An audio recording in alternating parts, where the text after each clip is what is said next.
On January 20 of 2017, Donald Trump gave his inaugural speech. In it, he said a lot of things, but he also had promised that he was going to obliterate the deep state.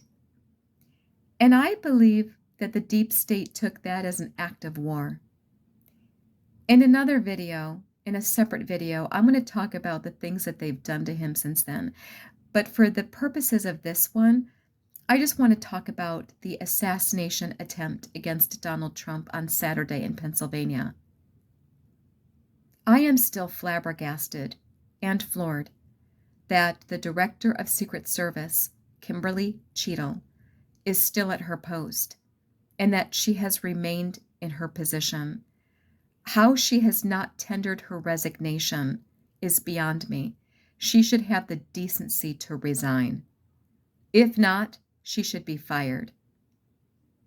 The level of security, what happened that day was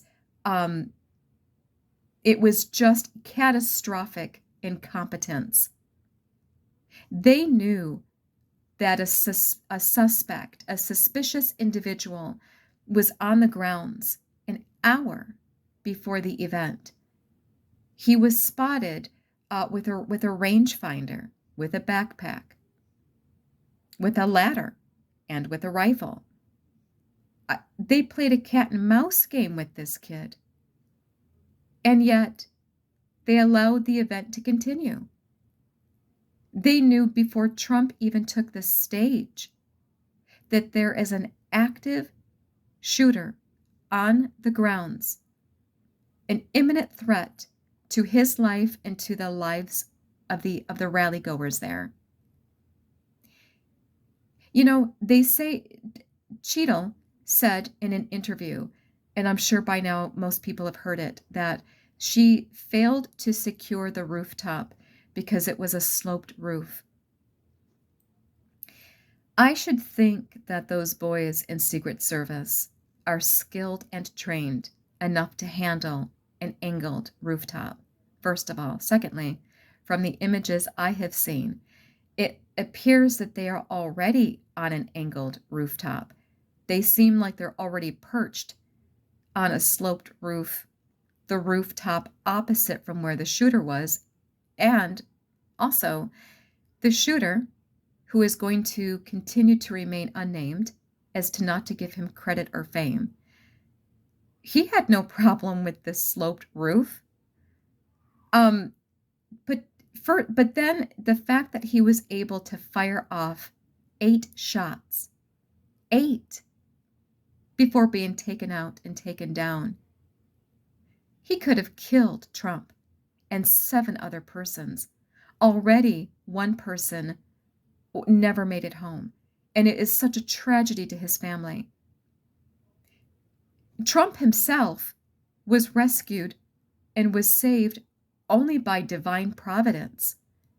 Literally, if his head had been turned just an inch, we would have witnessed a successful assassination right there on live television.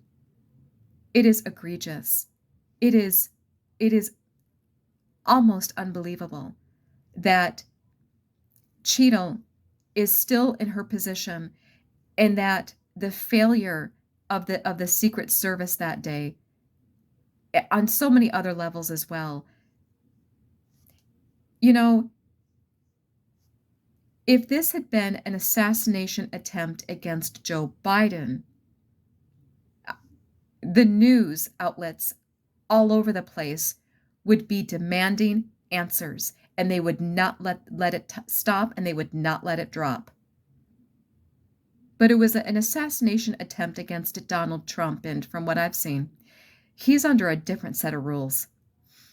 It's almost like anything is fair game when it comes to Donald Trump. You know, I just want to say, I feel like Cheatle was nothing more than a pawn on a chessboard, and that shooter was nothing more than a useful idiot. Was this a coordinated coup? Was this a predetermined attack, not by the shooter, but by those who hate him and want to take him out and who want to take him down? The level of incompetence is so unbelievable as to render it unbelievable. Either way, to Kimberly Cheatle, I just want to say shame on you, and you must be fired.